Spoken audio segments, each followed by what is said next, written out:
그래서 많은 사람들이 생명을 잃을까봐 염려합니다. 몸이 아프면, 건강할 때는 그걸 모르는데요. 몸이 아프면, 정말 이 생명이 중요하다는 것을 깨닫게 되지요. 그래서 몸이 아픈 사람들은 그동안 안 먹고 아꼈던 물건도, 또 아까워서 못 먹었던 음식도 먹게 됩니다. 왜요? 건강을 회복하려고. 그래서 건강검진도 받고 치료도 받고 비싼 약도 사 먹습니다. 여러분, 왜 그렇습니까? 생명이 귀하기 때문입니다. 생명을 잃어버리지 않으려고 우리가 건강검진을 받고 치료를 받고 비싼 약을 사 먹고 또 좋은 음식을 먹는 거예요. 이거는 누구나 다 동일하다고 생각을 합니다. 근데 여러분, 오늘 성경에 보니까 아담 이래로 하나님이 창조하신 우리 사람이 처음에는 말 그대로 죄 없이 살았는데, 이 아담이 죄의 유혹으로 죄를 지음으로 말미암아서 인간은 그 죄의 값이 바로 무서운 죽음으로 다가왔다라는 거예요. 죄의 대가가 죽음이 아니라면 괜찮은데 죄의 대가는 죽음이다. 죽음은 곧 여러분 생명을 잃는 것입니다. 그 죄로 말미암아서 우리는 지금도 죽음 아래에 삶을 살아가고 있습니다. 사람은요, 아무리 건강해도, 아무리 힘이 있는, 명예 있는, 능력 있는 그 누구라도 때가 되면은 다 우리는 죽게 된다라는 거죠. 죽는 것으로 끝나는 것이 아닙니다. 죽으면 심판을 받는 것이 중요합니다.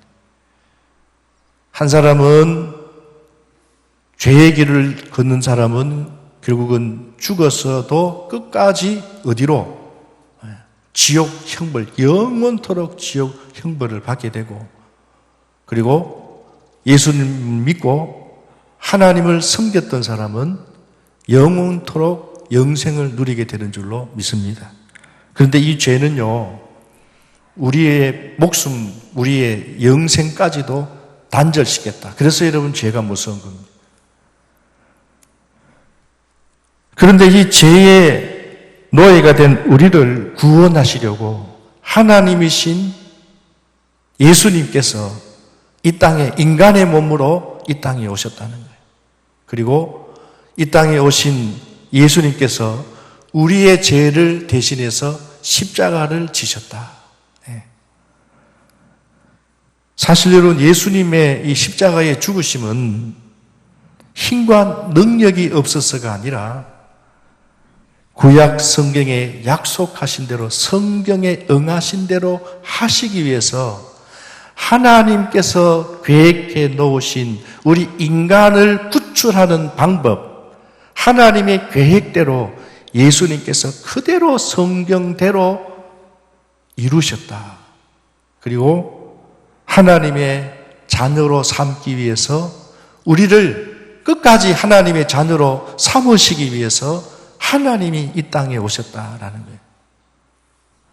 사랑하는 성도 여러분, 오늘 우리 성도들의 자랑은 그래서 무엇이냐면, 성도들의 자랑은 내가 예수 믿고 돈 많이 벌었다, 내가 예수 믿고 병 나았다, 내가 예수 믿고 이런 큰 은혜를 받았다. 맞습니다. 이거 자랑할 만합니다. 그런데 제일 우리가 자랑해야 할 것은 우리가 잊고 있는 것이 무엇이냐? 여러분, 예수 믿는다고 해서 다 돈 버는 거 아니에요. 예수 믿는다고 해서 다 병 낫는 게 아니에요. 예수 믿어도 때로는 어려움을 당하고, 예수 믿어도 때로는 실족을 하고요, 예수 믿어도 때로는 실패를 맛봐요.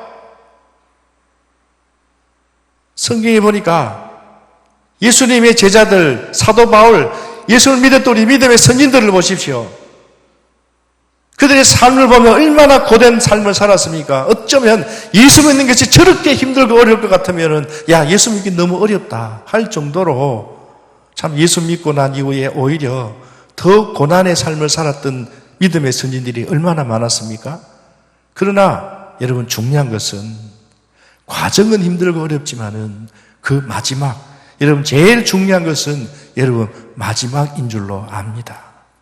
여러분, 그래서 신앙은요, 시작 너무 중요합니다. 시작이 반이라는 말이 있고요. 첫 단추가 중요합니다. 그런데 그보다 더 중요한 것은 신앙의 마지막 종착역이 어디에 있느냐라는 거예요.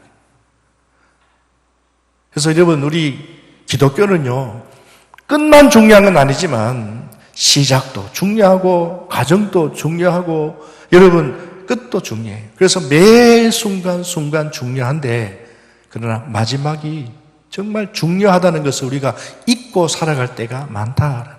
그냥 이렇게 신앙생활을 하면 저절로 내 신앙이 성장되고 저절로 내가 믿어지고 저절로 직분 받으면 저절로 내가 더 한 걸음 한 걸음 더 주님 앞에 나아가고 하나님 영광을 돌리는 삶을 살아간다. 천만의 말씀이요. 여러분 잘 아시는 대로 그렇게 개척을 해서 큰 목회를 했던 유명한 목회자들도 때로는 마지막 말년에 말로 다 할 수 없는 실패를 맛보고 많은 성도들에게 실망을 주고, 목회자뿐만 아니잖아요. 성경에도 그런 인물들이 있잖아요. 삼손 같은 인물, 솔로몬 같은 인물. 여러분, 우리 성도의 자랑은요, 무엇이냐? 가장 중요한 성도의 자랑은 죽음의 권세를 깨뜨리시고 부활하신 바로 예수가 우리의 소망이요, 우리의 자랑인 줄 믿으시기를 주님의 이름으로 축원합니다. 예수가 소망이고요, 예수가 우리의 자랑이 되기를 주님의 이름으로 축원합니다. 예수 믿고 뭔가 얻었다는 것을 자랑하는 것이 아니고 예수를 믿는 그 자체, 예수님이 나의 아버지라는 그 자체가 여러분 오늘 우리의 자랑이 되시기를 주님의 이름으로 축원합니다. 그렇다면 여러분 때로는 실수하고 때로는 넘어지고 때로는 아프고 때로는 어려움을 당한다 할지라도 예수님이 나의 아버지가 되신다면은 여러분 우리는 두려울 것이 없는 줄로 믿으시기를 주님의 이름으로 축원합니다. 이게 바로 여러분 부활을 가진 사람의 신앙입니다. 성도 여러분, 죽은 사람이 다시 살아난다는 거, 요즘 또 만약에 누가 예를 들었어요, 영안실에 관을 열고 살아났다 한다면 여러분 이것은 빅뉴스입니다. 있을 수도 없는 일이지만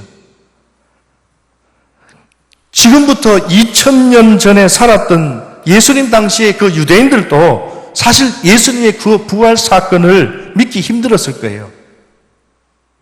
죽는 것은 별바 다를 바 없거든. 1000년 전이나 2000년 전이나 사람은 죽는 것은 특별하게 죽는 게 아니에요. 사고 나서 죽고 병 들어서 죽고 노안으로 죽고 지금도 많은 사람 죽어가고 있어요. 근데 여러분 죽었던 사람이 다시 살아난다는 것을 본 사람은 없어요. 여러분 성경에 보시면 예수님은 분명히 십자가에 못 박혔습니다. 예수님은 무려 6시간 이상 십자가에 달렸습니다. 6시간 이상, 오전 9시에, 금요일 오전, 우리 시간으로 말하면 오전 9시에 손과 발과 머리에 피가 젖었어요. 오전 9시에 십자가에 달리셔서 그 과정은 말할 것도 없고 얼마나 지친 몸이었겠습니까? 근데 거기다가 손, 발, 머리 못 박히시고 머리에 가시관을 쓰시고 그리고 6시간 오후 3시까지 예수님께 십자가에 달리셨고요. 그 못 박힌 손과 발에서 하루 종일 피가 흘러내렸고 채찍을 맞은 온몸에서 계속해서 피가 흘렀고요. 그리고 로마 군인이 창으로 예수님의 옆구리를 찔렀어요. 왜 찔른지 아십니까? 오후 6시가 되면 유대인 명절인 제일 큰 명절 유월절이 시작이 됩니다. 그런데 유월절 그 큰 명절에 그것도 예루살렘 골고다 언덕 한복판에 십자가를 저주의 형벌을 받은 그 예수와 두 강도가 거기 달려있으니 보기가 민망스럽다는 거예요. 그래서 유대인들이 십자가를 치워달라는 거예요. 그런데 예수님은 이미 운명하셨지만은 그러나 이 두 강도는 아직 신음소리를 내니 어떻게 합니까? 병사들이 성경에 보면요, 살아있는 그들, 죽어가는 그들의 다리를 꺾어버립니다. 그래서 십자가에 내립니다. 그리고 예수 그리스도는 어떻게 해요? 죽었지만 확인하기 위해서 가장 가까운 심장 밑에 있는 옆구리를 창으로 관통을 해버립니다. 그래서 거기에서 예수님께서 나머지 물과 피를 다 쏟으셨습니다. 근데 그것마저도 성경에 응하셨다. 이사야 34장에 있는 스가랴에 있는 말씀처럼 예수님이 뼈가 꺾이지 않으신다라는 예언의 말씀을 하셨고, 그리고 창의 옆구리가 찌리신다는 예언의 말씀대로 그 군병은, 그 군사 누군지는 모르지만은 예수님의 그 옆구리에 창을 찌른 군사는 아무 생각 없이 그냥 찔렀어요. 죽은 거 확인하려고. 혹시나 그럴 일이 없지만은, 그러나 하나님께서는 그것마저도 다 계획하셨다. 그뿐입니까? 예수님의 그 시신을 세마포로 꽁꽁 싸서 바위에 판 무덤에 장사 지냈지요. 물론 그 무덤은 준비된 무덤이 아니고 아리마대 요셉이라는 공예원, 산에 들인 공예원의 한 예수의 무명의 제자입니다. 이 또한 하나님의 계획하심이었어요.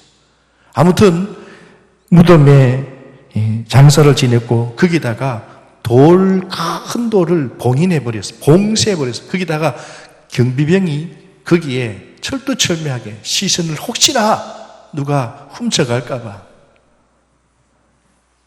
여러분, 모든 것이 끝났습니다. 무엇보다도 이 일이 어느 작은 동네 한 구석에 은밀하게 일어난 사건이 아닙니다. 유대인의 가장 큰 명절인 6월절에 예루살렘이라는 대도시에서 일어난 일입니다. 또 로마의 유대 총독 빌라도가 재판을 하고, 사실은 그 당시에 십자가 형벌을 받는 자들은 로마 총독까지 갈 필요가 없습니다. 그냥 아무렇게나 그냥 우리를 말하면 죽여도 지도세도로 죽을 수 있는데, 예수님 때문에, 예수님의 그 십자가 때문에 사실은 로마 총독 빌라도가 등장을 하고, 그뿐입니까? 로마의 사형 집행 전문가들이 이러한 일들을 대제사장과 종교 지도자들과 거기에 있는 예수를 죽이려고 하는 음모를 꾸민 자들이 이 일을 엄청 크게 일으켰습니다. 예수는 사람이다. 봐라, 십자가에 달려도 아무 소용없지 않느냐. 도저히 죽은 사람이 다시 살아나리라고는 털끝만큼도 의심할 수 없는 여러분 그런 상황입니다. 그런데 어떻게 되었습니까? 죽은 예수님이 다시 살아나셨어요. 그리고 오늘 성경 요한복음 21장에 예수님의 제자들에게 세 번째 예수님의 제자들에게 나타나신 사건을 오늘 우리가 읽었습니다. 여러분, 예수님께서 그 돌문에 세마포로, 그리고 방금 말씀드린 대로 그렇게 모진 고난과 십자가의 형벌을 받고 죽으셨음에도 불구하고 그 돌문을 누가 열겠어요? 수십 명의 장사들이 아마 돌문을 열을까 말까 할 그 돌문을 하나님께서 천사를 통하여 지진을 일으켰어.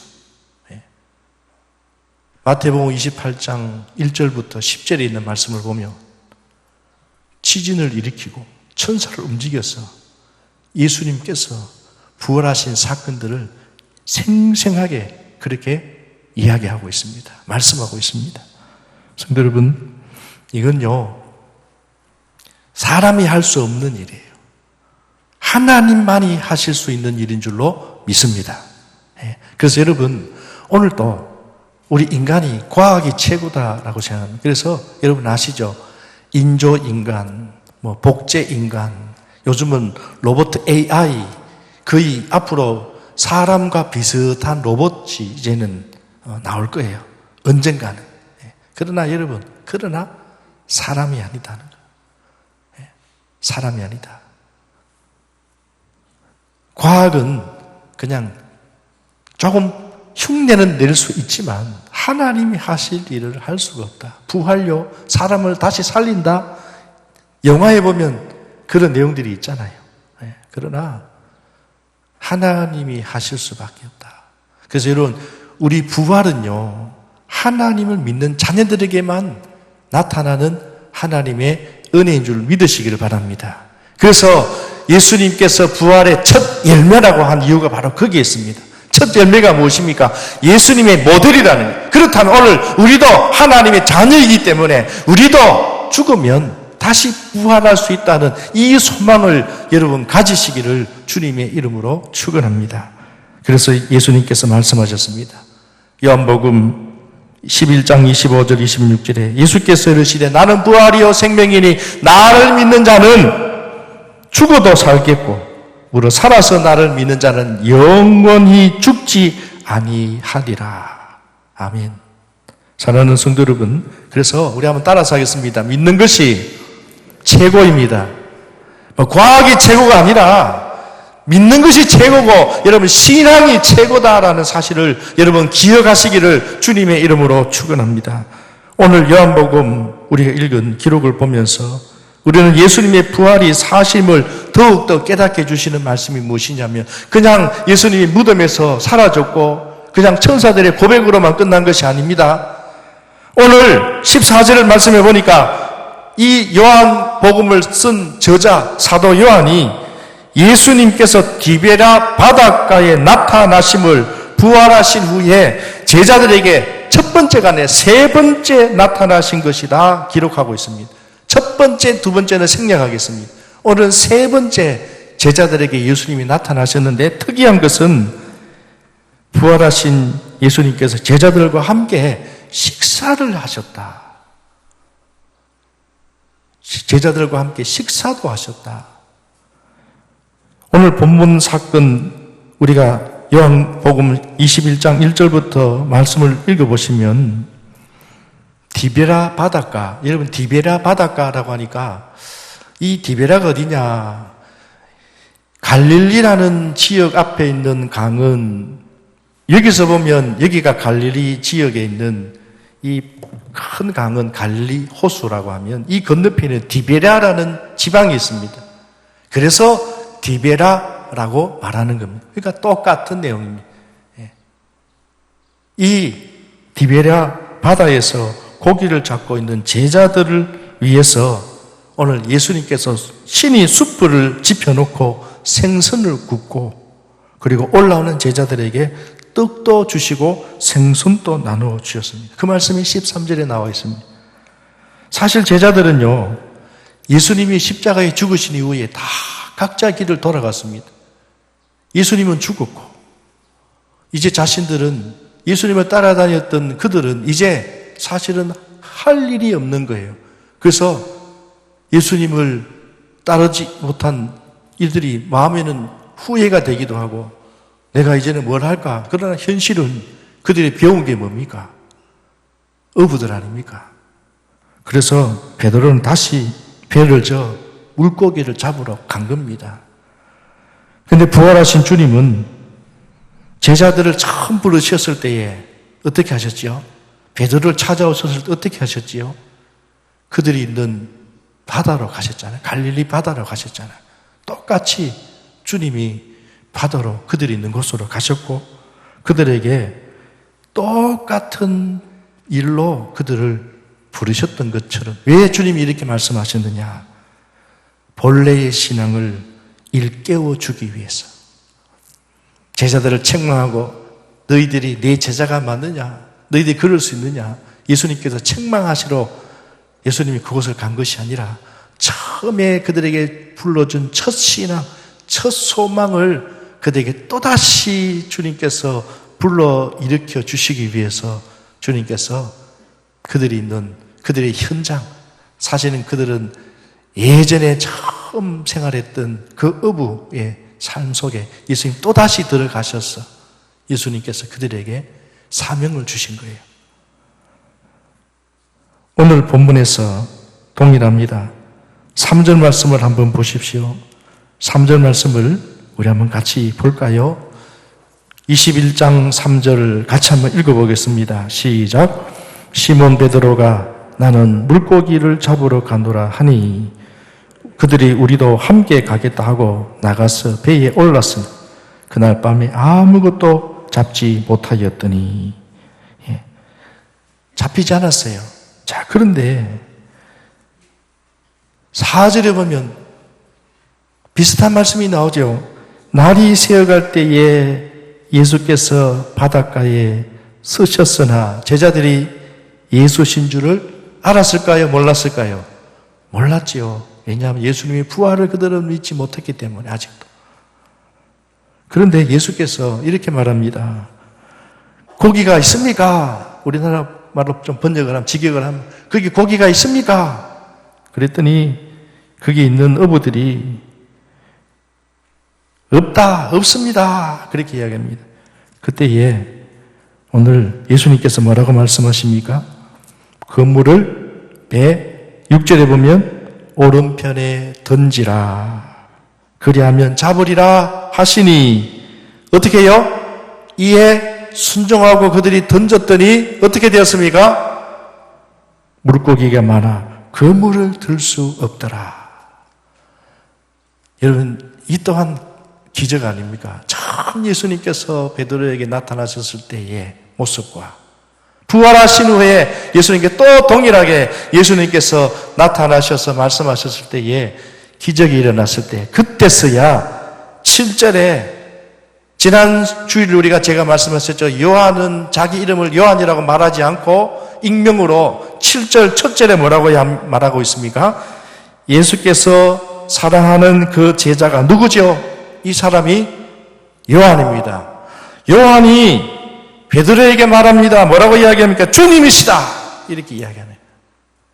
아, 맞다. 그때 베드로 예수님께서 너에게 말씀하셨던 대로 지금 그물을 내려라고 했을 때에 베드로가 뭐라고 했습니까? 지금은 잡을 수가 없는 때입니다. 하지만 내가 말씀에 의지하여 그물을 내리겠습니다. 라고 그물을 던졌더니 엄청나게 그물이 고기에 잡혔던 것처럼 오늘 또 베드로가 제자들이 그냥 그 말에 그냥 던졌더니 배에 고기가 가득한 것을 보고 요한이 그때서야 주님이시다.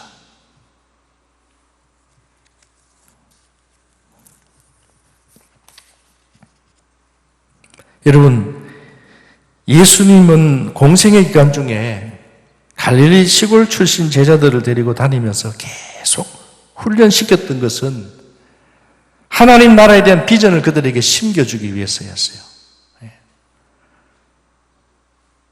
예수님은 제자들을 전도 훈련하시면서 성경에 보면 그들이 한 동네를 전도를 마치고 돌아오면 언제나 같은 말씀을 하셨습니다. 그런데 여러분, 오늘 부활하시고 난 이후에요, 예수님께서 부활하시기 전에 제자들에게 사명을 주셨던 그 비전의 크기가 이웃이라면, 바운더리가, 배경이, 다시 말하면 오늘 제가 우리 자인제일교 성도님들에게 전도하십시오. 여러분 이웃들을, 여러분 주위에 있는 사람들에게 전도해서 주의 복음을 나누십시오. 이렇게 말했다면 예수님께서 부활하신 이후에 예수님께서 제자들에게 하신 말씀이 좀 달랐어요. 어떻게 달랐느냐? 이제 너희들은 이 지방에 여기에 머물 사람들이 아니다는 거예요. 여러분, 오늘 우리가 왜 선교를 합니까? 누구는 그렇게 이야기합니다. 목사님, 우리 이웃을 전도할 때도 많은데 왜 굳이 저 먼 오지까지 전도 선교를 해야 됩니까? 이유가 있어요. 내 말고 누가 할 사람 없습니까? 있습니다. 나 말고도 목표할 사람 많아요. 나 말고도 직분할 사람 많아요. 근데 하나님이 오늘 우리에게 나 말고도 많은 사람들을 하나님이 하심에도 불구하고 왜 주님은 끝까지 이 제자들을 고집하시고 왜 주님께서 오늘 저와 여러분들 끝까지 포기하지 아니하시고 우리에게 때로는 어려운 사명을 주시고 때로는 계속 좀 예수 편하게 믿고 싶은데 왜 계속 주님께서 나를 찾아오셔서 짐을 주시나, 십자가를 주시나, 때로 우리가 그렇게 생각할 수가 있어요. 그러나 여러분, 은혜입니다. 은혜입니다. 예수님께서는 부활하시고 마가복음 16장 15절 말씀에 조그만한 동네나 마을이란 표현을 이제는 온 세상 만민에게 모든 민족, 모든 나라들의 비전의 폭이 넓혀졌고요. 마태복음 28장에 부활하신 예수님께서는 제자들에게 이렇게 말씀하셨습니다. 모든 민족으로 제자를 삼아 땅끝까지 가서 복음을 전하라. 너희들은 이곳에 머물 자들이 아니다라는 거예요. 성도 여러분, 오늘 우리 자인제일교회 우리 성도님들이 우리는 이 교회 하나만 섬기는 것만으로 여러분 벅차다고 생각하십니까? 맞아요. 그건 생각하기 나름이에요. 그러나 오늘 우리는 전 세계를 선교할 수 있는 비전을 가져야 해요. 그래서 여러분 우리가 선교사를 파송하는 거고요. 선교사를 후원하는 거고요. 그냥 돈만 주면 되는 게 아니에요. 여러분 이 중요한 이야기입니다. 그들을 위해서 우리가 기도해야 해요. 나는 가지 못하지만 나 대신 여러분, 그래서 여러분 주보에, 우리 교회의 주보에, 우리 교회가 어느 나라를 지금 후원하고 있는지, 선교하고 있는지, 그냥 그 선교에서 알아서 하겠지, 생각하기 나름입니다. 그런데 어떤 분들은 주보를 보시고, 이 선교지에, 어느 선교지에, 필리핀의 권영수 선교사님, 기도할 때마다 하나님, 나는 이 자인제일교회를 섬깁니다마는 내가 나갈 형편은 못 되지만은 나를 대신해서 이 선교사님이 그 선교지에서 복음을 전하니 하나님 비전을 주시고 힘 주시고 하나님 나 작은 물질이지만 10,000원이지만 5,000원이지만 얼마 되지 않지만 하나님 후원합니다. 이것이 모여져서 여러분 큰 일을 할 수 있기를 하나님 바랍니다. 여러분 그렇게 우리가 전도, 선교, 그리고 헌금을 하는 이유가 바로 거기에 있는 거예요. 이게 비전이에요. 100만 원이 비전이 아니고요. 마음이 비전이라는 거예요. 돈이 비전이 아니고 행사가 비전이 아니고 마음이 비전이 되어요. 마음이 비전이 되면 돈은 저절로 따라오게 되고요. 마음이 비전이 되면 행동이 저절로 가게 되어 있는 줄로 여러분 믿으시기를 바랍니다. 성도 여러분, 만약 예수 믿는 것이 십자가만 지고 끝나는 소망이라면 사실 누가 예수 믿겠습니까? 우리는 왜 예수님을 믿고 왜 고난을 이겨나가고 왜 주님을 위하여 땀을 흘리고 여러분 수고하고 계십니까? 누구를 위해서요? 나를 위해서? 아닙니다. 왜 오늘 또 선교사님들이 왜 오늘 또 저와 여러분들이 왜 오늘 또 믿음의 사람들이 십자가를 지고 우리가 그 길을 가고 있습니까? 십자가만 지고 끝까지 가다가 그냥 죽고 헌신하고 그냥 거기서 끝나면 누가 예수 믿겠습니까? 바울도 말씀했잖아요. 부활이 없다면 가장 불쌍한 사람이 누구냐고요? 예수 믿는 사람이라고 했어요. 우리가 헌금한 게 얼만데요? 표현이 좀 그렇습니다. 물질을 하나님 드린 게 얼만데요? 우리가 하나님 앞에 시간을 드린 게 얼만데요? 우리가 교회 때문에 예수 때문에 세상 사람들에게 욕도 먹고 말로 다 할 수 없는 억울한 일도 당하고 힘든 일을 겪었는데 그냥 그것으로 끝나고 죽으라고요. 억울하지 않습니까? 근데 왜 우리가 그렇게 억울한 일을 당하고 물질을 헌신하고 시간을 드리고 봉사하고 하나님 앞에 우리가 나아가지요? 한 가지입니다. 사도 바울을 보면 합니다. 왜 그렇게 했을까요? 나는 이런 사람이야. 나는 특별한 사람이야. 나는 당신들과 달라 뭔가 다르다는 것을 보여주기 위해서 그 고난을 참고 인내합니까? 아니요.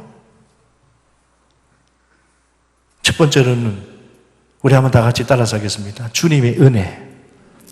주님의 그 은혜가 너무 커서 너무 귀하고 감사해서 내가 받는 이 고난은 아무것도 아니다. 주님은 나에게 더 귀한 것을 주셨다. 돈, 건강, 명예 필요 없습니다. 영생을 이미 받았는데요. 우리는 천국에 이미 아파트의 분양을 받았는데 단지 그 천국의 분양이 상급이 얼마냐에 따라서 오늘 우리가 이 땅에 믿음으로서 구원받은 저와 여러분들이 어떻게 섬기냐에 따라서 크고 작으냐 그 차이지. 이미 우리는 영생을 보장받았다는 거예요. 두 번째, 여러분 우리는 부활의 감격이 있기 때문입니다.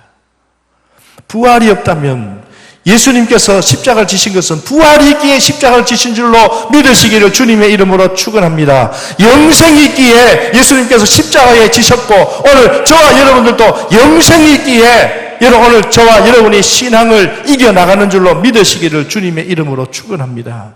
여러분 예수 믿다가 고난만 받다가 죽는 사람들이 있어요.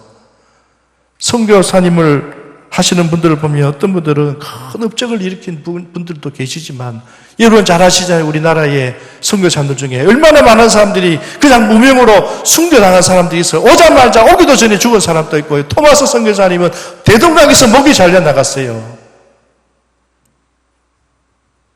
물론 이 땅에 와서 선교사역을 하면서 큰 업적을 이룬 선교사님도 있지만 우리의 신앙도 마찬가지예요. 여러분 그것으로 우리가 판단할 수가 없다는 거예요. 중요한 것은 그들이 왜 그렇게 하면서도 그 일을 감수했느냐 한 가지입니다. 부활의 소망이 있기 때문에. 여러분 오늘 우리도 부활의 감격이 있어야 됩니다. 부활의 소망이 있어야 합니다. 이 감격을 가지고 예배 드리는 사람과 이 감격을 가지고 구역 모임을 드리는 사람과 이 감격, 이 부활의 소망을 가지고 교회를 섬기고 전도하고 봉사하는 사람은요, 이 감격이 없는 성도와는 여러분 다릅니다. 저는 아무쪼록 우리 자인저희가 성도님들은 부활의 감격을 여러분 잊어버리지 마시기를 주님의 이름으로 축원합니다. 여러분 왜 초대교회 성도들과 오늘 이 시대 믿는 우리들과의 이 신앙의 차이들이 있는가 여러분 알고 계십니까? 그들은요 부활의 감격이 있었기 때문입니다. 어떤 분들은 그렇게 이야기합니다. 그 당시에는 예수님께서 십자가에 못 박히시고 부활하신 그 사건이 오래되지 않았기 때문에 기억에 있기 때문에 그렇지 않느냐. 지금은 2000년이 지났기 때문에 시간이 지났기 때문에 여러분 시간이 중요한 게 아니에요. 세월이 지난 후에도 중요한 것은 살아있는 하나님의 말씀 속에 오늘도 하나님의 말씀은 과거의 옛날의 전설이 아니라는 사실이에요. 하나님의 말씀은 지금도 살아 역사하시고 지금도 믿는 자들에게는 하나님의 놀라운 부활의 영광이 부활의 은혜가 십자가의 그 고난을 체험하고 은혜를 받고 예수 믿고 신앙을 사는 사람들이 얼마나 많이 있는 줄 아십니까? 근데 오늘 우리 대한민국의 많은 우리 국민들이 하나님 믿는 오늘 교회 다니는 성도들이 그 부활의 감격을 잃어버리고 있다는 거예요. 그러나 지금도 저 오지에 예수의 복음이 들어가는 그 선교지에는요, 선교사님들이 깜짝 놀란대요. 한국에 있을 때는 그냥 예수만 전해도 사람들이 그냥 예수 믿는 사람들도 그냥 근데 거기에는 예수라는 말을 듣는 순간, 예수님의 이름으로 기도하는 순간 마귀의 역사들이 막 일어나는 그곳에, 귀신의 역사들이 일어나는 그곳에 환자들이 막 떠나가는 역사들이 막 일어나고, 왜 그럴까요? 부활의 감격이 그 선교사님을 통해 나타났기 때문에. 저는요 오늘 저와 여러분 모두가 예수님의 부활을 다 믿고 있어요. 예수님의 십자가를 우리는 다 믿고 있어요. 그러나 기억해야 할 것은 이 믿음을 여러분 잃어버리지 마시고 간직하시기를 주님의 이름으로 축원합니다. 품어야 한다는 말씀을 마칩니다. 사랑하는 성도 여러분, 예수님께서 나를 위하여 십자가에 못 박혀 죽으셨다가 다시 살아나셨습니다. 오늘 또 하나님 우편에서 성령께서 나를 위하여서 우리를 위하여서 기도해 주시고 또 우리가 주님의 영광을 위해 섬기고 봉사하고 순종했던 여러분 그것에 대해서 주님은 지금도 저와 여러분들에게 상급을 주시려고 주님은 우리에게 어떻게 해요? 왜 못하느냐, 왜 이것밖에 되지 않느냐가 아니라 우리는 그렇게 생각하지만 주님은 그렇게 하시는 분이 아니에요. 이것도 좀 더 잘하지, 이것도 좀 더 했으면 좋겠는데 주님은 상급을 주기 위해, 상을 주기 위해서 이 땅에 오신다는 사실을 여러분 기억하시고, 오늘 부활절을 맞이해서 사망 권세를 깨뜨리시고 다시 사신 예수님이 우리 눈에는 보이지 않지만은 우리와 함께 계심을 믿음의 눈으로 바라보면서 오늘 부활절, 이 부활의 감격은 너무나 귀한 은혜요 복이라는 사실을 여러분 기억하시고, 물질 좀 얻고 몸 좀 불편하고 가정에 힘든 일이 있고 여러분 때로는 풍파가 있다 할지라도, 그러나 여러분 부활의 주님은 우리와 지금도 늘 같이 함께 하시고, 그 고난 속에 주님은 우리와 함께 하시고, 그 어려운 가운데서도 주님은 함께 하시기 때문에 이 고난을 여러분 우리가 피할 길을 주시든지, 아니면 주님이 피할 길이 아니면 그것을 뛰어넘을 수 있는 능력도 우리에게 주신다는 사실을 믿고, 오늘 또 여러분 삶 속에 하나님의 그 은혜를 붙들고 여러분 담대하게 살아가시기를 주님의 이름으로 축원합니다. 그래서 이 믿음 가지고 여러분 날마다 이 부활의 감격을 가지고 믿지 않는 성도님들, 믿지 않는 자들에게 복음을 전가하는 우리 자연인들에게 모든 성도님들이 되시기를 주님의 이름으로 축원합니다. 기도하겠습니다.